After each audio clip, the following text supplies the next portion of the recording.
got that? Yes. Okay.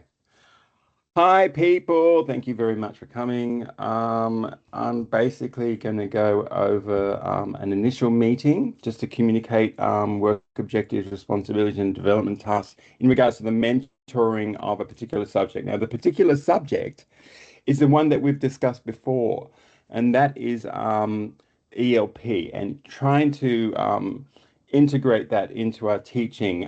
So what I'll do is I'll share what I've got in regards to personal objectives and responsibilities and development tasks. And I've actually filled in the work plan. I just needed your input. I think it'd be really appreciated your input in regards to the work plan for the next meetings that we're going to have. Is that okay? Is that cool? Great. So let me just do a share. There it is.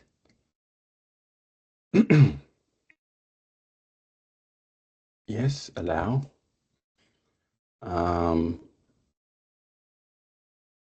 Let's do the screen. Do you see that?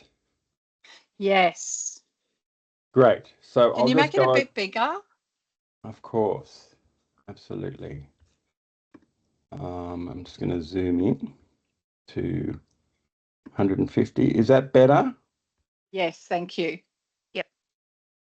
So pretty much it's a carry through to the discussion in regards to ELP and dealing with students with ELP and how we can integrate that and maybe expand our confidence in addressing students with ELP. So my objectives are to build teachers' confidence, of the ELP, promote inclusive practice, identify and address performance gaps, and reduce barriers through collaboration, emotional intelligence, foster goal setting, as you can see.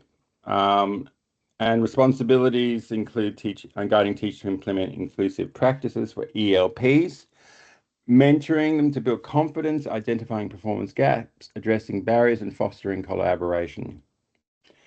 I recall when we discussed what would be a great idea to maybe meet up. I think it's mentioned again. Jeannie, you brought that up basically to meet up during the year, maybe once or twice, to discuss particular students at the time who would have ELPs. Yes, that's right. I thought that was a great idea. Yeah, that's a good idea. So basically, that I needed to research in regards to any recent development or trend summary. So there has been an update for the standards to elevate disability support from mere compliance to proactive, documented, individualized strategy. So it goes with the flow in regards to what the ideas that were discussed. I mean, it actually it matches in regards to the new RTO disability support strategies. So in regards to integration, the embedded disability support into course and assessment design templates, train assessors to plan and record reasonable adjustments, and conduct peer audits to verify data. So all very efficient. My apologies for that. Another source is the Australian Disability Strategy 2021 to 2031. And so it says statistically it's hovering around at 4%, but probably improved data collection. So more information for us are probably really important. I guess how we go about monitoring and track students with disability within your team. Use ELP support framework, but that means and incorporate targeted check-ins and collaborative progress reviews, which is the one that I think really would work. So look, I worked on an initial work plan for us. So as you can see with the responsibilities of the mentors, is pretty much straightforward, and we all know about that. Responsibility of mentees, inclusive strategies and lesson planning, engage in professional development and mentoring sessions, and communicate challenges and progress regularly. Stop me if you think this I should adjust. There are boundaries we're very aware of. Maintain confidentiality and respect professional roles. Mentor advice and mentee, yeah. Improve confidence and capability of supporting students with ELPs.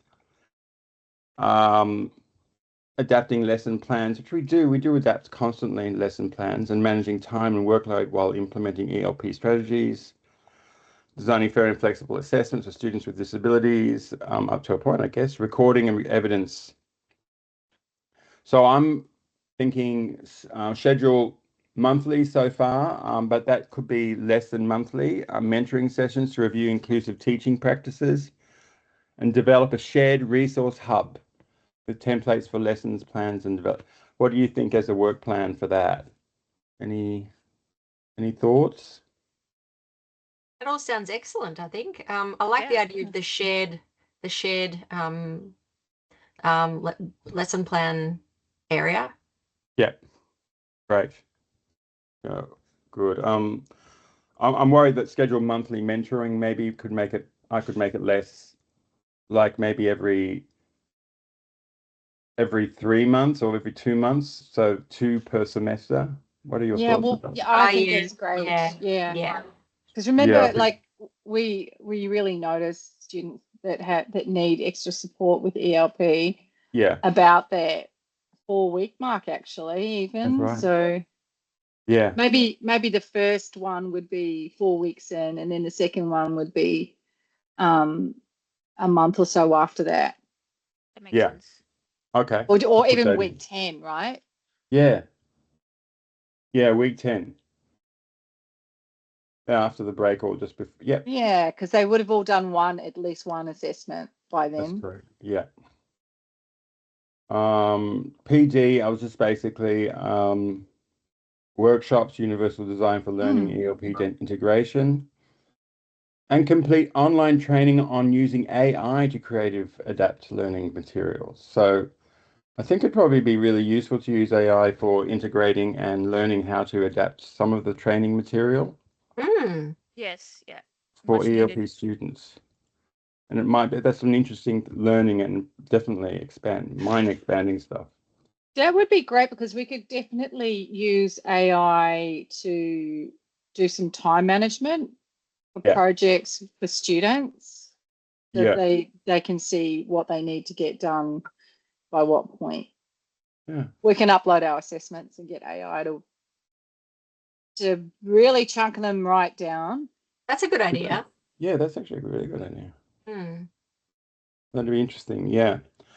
Cross collaboration opportunities, partnering with ELP services so that they come in, we can have a meeting with them, right? To review all this. After we go through maybe some PD or expanding out, we can have a look at this and say, right? And engage with other vet teachers and peer mentoring. So we're engaging with each other. Of course, the contingencies are mentee unable to attend scheduled sessions and offer virtual mentoring or records resources, lack of access to required resources, provide alternative templates and liaise with RMIT support services. And of course, the big one is time constraints.